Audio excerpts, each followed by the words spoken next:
So in this video we're going to be talking about the physical space of Athens, how that plays into the mindset of the Athenians and against the context of the polis in general. So Athens is a polis, and so we need to think about this in the way that polises develop. It develops out of the convergence of all of these local identities. It comes together out of a centralization that still has a sense of heterogeneity. It still is a centralized identity, a centralized focus, a centralized society that is made up of all different kinds of people from all different kinds of places, some of them in the heart of the city, some of them lying further out, all of them seeing themselves as different kinds of parts of a single system.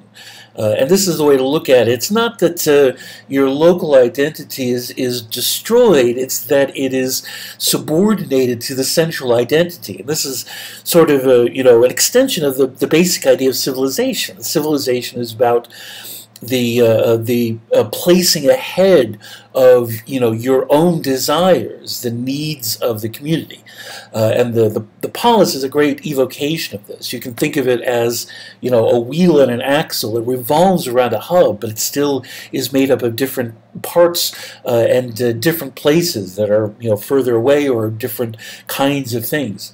And so Athens develops, as we know, in a unique way out of a much more massive synoicism, a much more massive unification of the entire territory of Attica. And it also has a number of singular geographic elements. Not only the huge expanse of Attica as farming territory and as a breeding ground for the development of different kinds of attitudes and points of view. It is also a port city, but not directly on the sea, and so it has the advantages both of being secure inland behind its walls and of having the magnificent ports of the Piraeus and so forth. So let's take a closer look. As we know, the polis is formed around the hub of the agora, the great open space that is used for the exchange of market goods, food and textiles and ceramics and all kinds of other manufactured goods and agricultural proceeds that come from miles around. But it's not merely the commercial center. It's not merely a place of trade. This is the place in which the social dynamics of a polis take place, and this is where the culture finds its focus, and this is represented in a very vivid way by the architecture and structure of the agora and the surrounding areas. And for Athens, this is profoundly true. Because Athens is so much bigger, physically, and so much bigger in preeminence culturally. It's a cultural hegemon, a cultural leader of the Greeks, even before it's in a position to become a military hegemon, a political hegemon as well. Athens is always preeminent in terms of trade, in terms of culture, and its acquisition of political power is only a natural extension of that. Athens is always bigger than life. It has a massive Acropolis that dominates the surrounding territory, and its agora is large and vibrant, and a place that people come to from all over the Greek world. The ancient Athenians and peoples from all parts of other places would come into Athens and participate in the lifeblood of Athens. And as Athens becomes wealthier, they build up the agora with important structures that surround it. And the nature of those structures gives us a lot of insight into the polis in general and Athens in particular. And so we're going to be sort of turning through this map. By the way, looking at this map, at this diagram of Athens, north is sort of toward us. So as you're looking away past the Acropolis, the big mountain in the center, that is facing south as we're looking at this map, just in case you want to put this in the context of any other maps or images of Athens that you might have in mind. So the agora here is at the center, a huge open space that is used in many ways, and sometimes is full of stalls and marketplace, and sometimes is open, sometimes is filled with the citizenry and inhabitants of Athens in festivals and processions. You know, standing over this is the Acropolis. The Acropolis, most Greek cities have some geographically safe place that can be where refuge can be taken in times of attack, or you know, if there are other crises. So you know, the Athenian polis is typical in being centered on, you know, either, you know, a large hill, a large rocky hill like this that can be easily defended, or some of them are you know, centered on a you know, a tiny peninsula that has one point of access, or something like this, that, you know, so that the citadel is a place of last refuge, a place where the temples are that are the most sacred places, and so on. In Athens, this is the Acropolis. Acropolis is a general name for this kind of you know, citadel, this kind of geographic promontory. All right, so over here, all the way on the left, one was the structure that was supposed to be the most magnificent, the most massive temple in the world, or at least in the Greek world. The structures that we're going to be talking about, the highlights of our tour, they tend to belong to two different periods of construction. So, for example, this temple of Olympian Zeus, which was never actually completed during the time of the Greeks. It remained to be completed only later by Roman emperors.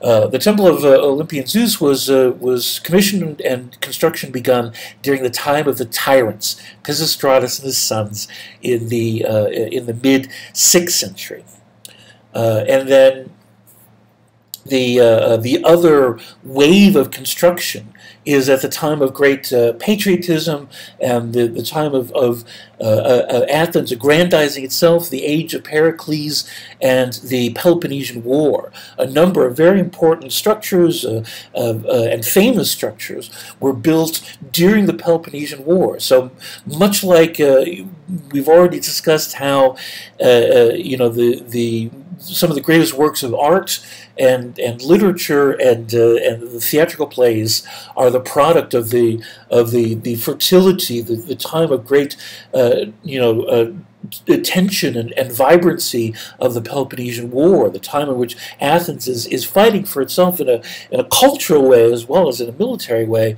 This is true of architecture as well.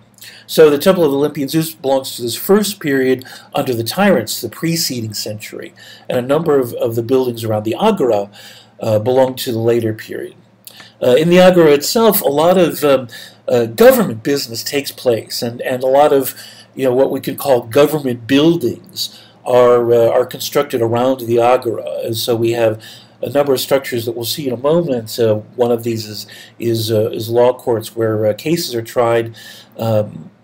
The main feature of the of the agora, of the buildings around the agora, is the Stoa. The Stoa are these buildings of colonnades, these long, column-lined pathways, walkways that are constructed as public places of gathering and shelter. Some of them have a public colonnaded space in the front, and then they have sort of public rooms behind them that are used for for serving food to government officials while they're in the city on business, or billeting of people while there are meetings of the council taking place, things like this. And so these Stoa tend to be public spaces, both on the open front and in the secondary spaces behind. The painted Stoa is probably the most famous of them. This is where in the 4th century Zeno taught the philosophy of Stoicism, and more generally these Stoa were often used as gathering places for groups of students, either formally paying students or informal students that are trying to hear a great master hold forth. And so, great teachers would often gather their students in the Stoa, and this would be sort of a part of the way in which philosophy is integrated into part of the beating heart of the Athenian city. Next to it, the Stoa of Hermes. Likewise, these covered walkways or porticos. One of these still exists in Athens today, or rather has been reconstructed, and so you can see exactly how they were and how they were used. In the center of the agora at the north end is the altar of the 12 gods. The 12 gods being Zeus, Hera, Poseidon, Demeter, Hestia, Apollo, Artemis, Hephaestus, Athena, Ares, Aphrodite, and Hermes. This is used both as a place to seek the attention of the gods and to pray for a good journey, or while you were in the forum you'd stop by the altar and pray for your family or for the city or whatever. But this is also used as sort of a reckoning point, a milestone zero, and so people would say that you would travel out of Athens, on the North Road, 3 miles or 3 days' journey from the altar of the 12 gods. It's a central reckoning point. There's another Stoa on the northwest side, the Stoa of Zeus, that contains a statue of Zeus. This is somewhat unusual. So this is built during the Peloponnesian War, somewhere in the 420s, and it was built, in dedication to Zeus, dedicated to the aspect of Zeus that has to do with freedom. You would expect something like that to be a temple in honor of Zeus, but in fact it was built as a public space. It was built as a Stoa in order for it to be a place of gathering. Temples are not places of gathering. In the ancient world, temples are places that are supposed to be the dwelling places of the gods. And so, it was felt that it was much more beneficial to at this point in time, to make this place dedicated to the Zeus of freedom, to make it a place of living interaction, to make it a place of social vibrancy, rather than having it be a distant and sacred temple. Where only the god really can be expected to be, as in the Temple of the Parthenon, and which we'll see when we get to the Acropolis. In general, temples tend to not be dedicated to Zeus so much, unless Zeus happens to be the patron deity of your city. And the other thing about temples is And this we have in common with a dedicated Stoa like this, is that it can be a place where rituals in honor of a particular god take place, and and offerings that belong to gods can be stored. And these can end up being sort of treasuries that serve as emergency cash reserves in times of great crisis. Temples and a dedicated Stoa like this can also be places of the storage of records and archives, especially if they relate to something having to do with these gods or this particular aspect of a god. And so the Temple of Hephaestus is a temple that is dedicated to the god Hephaestus, but it's just as much about the people in Athens that do that work with smithing, that are associated with the things that Hephaestus is the god of, and where rituals in honor of him were performed, where where people that are where metalworking, craftsmanships, and potters' workshops and metalworking shops would be set up in the vicinity of the temple. The Temple of Hephaestus, in other words, is a place that you would go in order to find the practical results of the idea of what this god governs as much as anything else.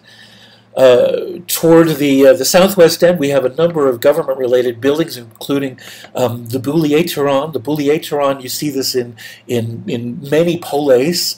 The Boulieteron is where the council meets, the boule, and so this is a small gathering place, but it has to be large enough to accommodate a reasonable number of people. The oligarchic boule in Athens is 400 people. The democratic boule that's chosen by lot is 500 people. And so you have at least a quorum of that number meeting in this space to discuss the issues that are before Athens and what things are going to be put before the assembly. There would also be attached buildings where people can meet and gather and sleep and eat and so forth, in associating with meetings of the boule, especially for people that normally live out of town. Another marker point, the monument of eponymous heroes. This is where public notices are posted for people to read, and this includes proposed legislation and things like this. And this is, aptly enough in front of the Boulieteron. Further down, we have the Tholos, a round temple, which is sort of an all-purpose dining hall, sleeping quarters, and general meeting place for government officials, for archons and members of the boule and other minor officials that are involved in the day-to-day administration of the city. Tholos is something that you'll find in most polis, right next to the Boulieteron. Further down we have the Strategion. The Strategion is the place where the generals meet. And so in Athens, as you know, there's this special board of 10 generals, and so this is where these individuals would gather, and this is also where their records would be kept, so forth and so on. And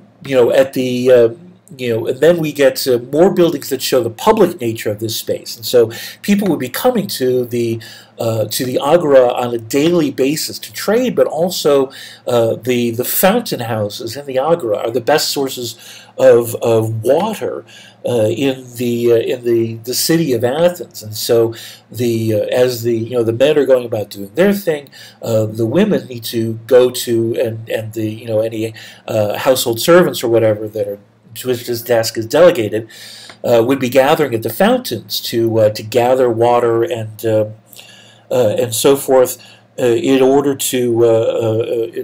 for their household needs. And this would obviously also be a very important meeting place for women and the people that are doing this.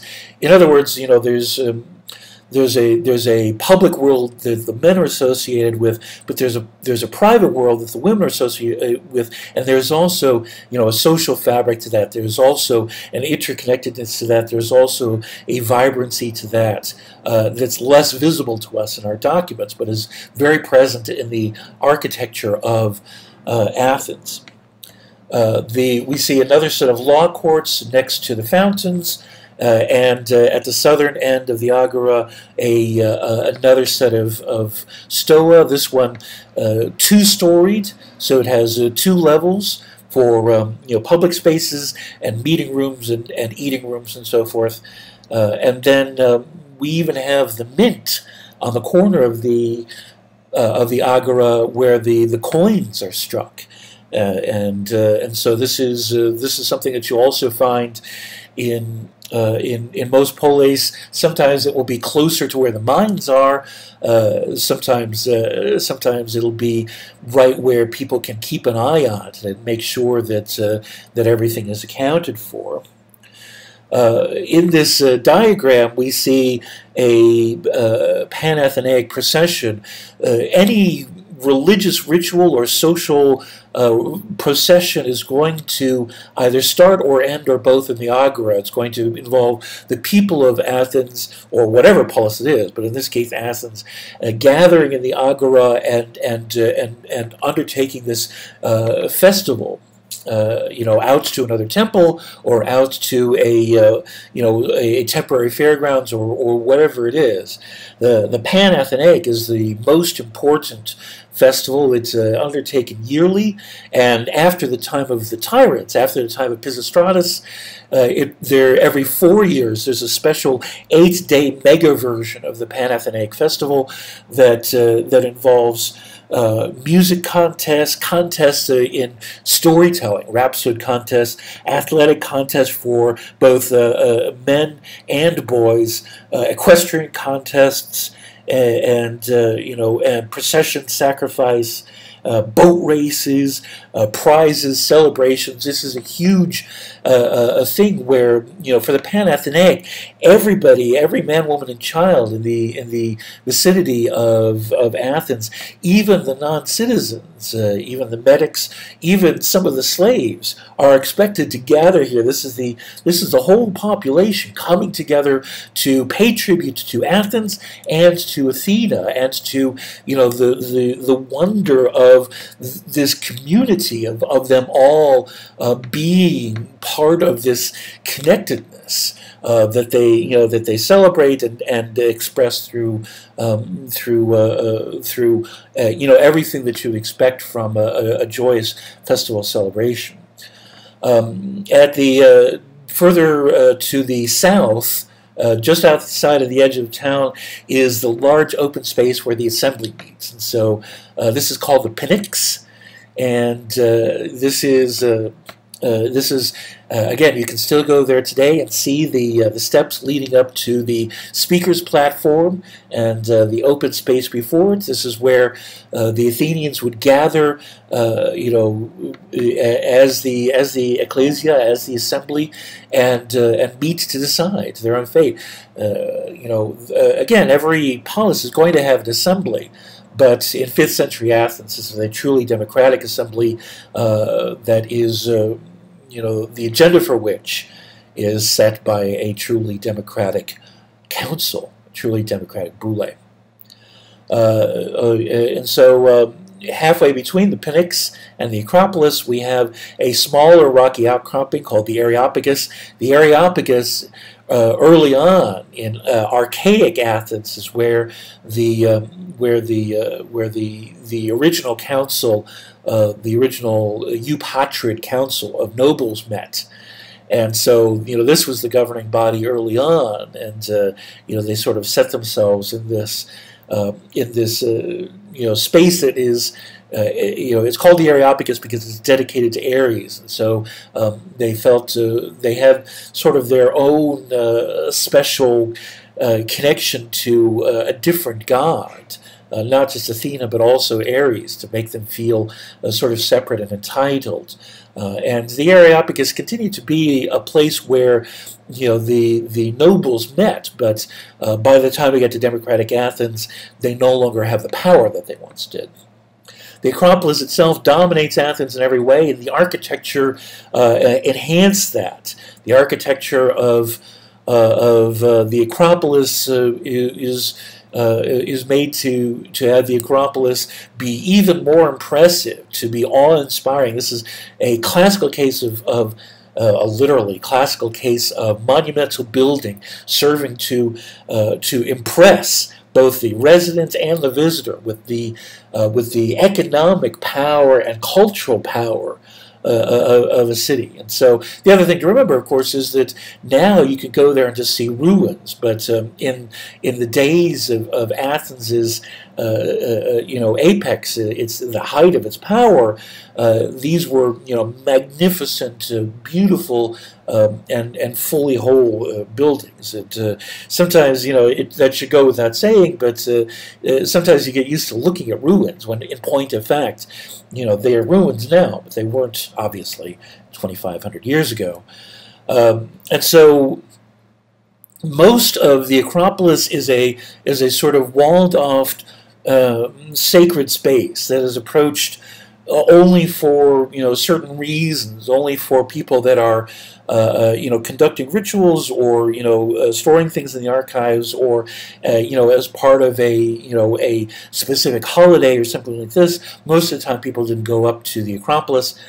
But the Temple of Athena Nike, the temple of victorious Athena, was sort of kept outside the walled confines of the citadel, outside the confines of the walled sacred area of the Acropolis, to make it more open, to make it more more open to Athena herself and her influence, being over in terms of victory, being over the city unimpeded. And this is also built around 420 at the height of the Peloponnesian War, when the Athenians are looking to Athena to help them to become victorious. The Propylaea is the main entrance to the precincts of the sacred areas of the Acropolis itself, and so you have these great stone steps that lead up through this colonnaded entryway, designed to show the spectacular nature of what Athens is capable of, designed to show the sober importance of what lies within. The statue of Athena Promachus looms over Athens. Promachus is the Athena who fights on the front line. This is a colossal, literally colossal statue of bronze that is that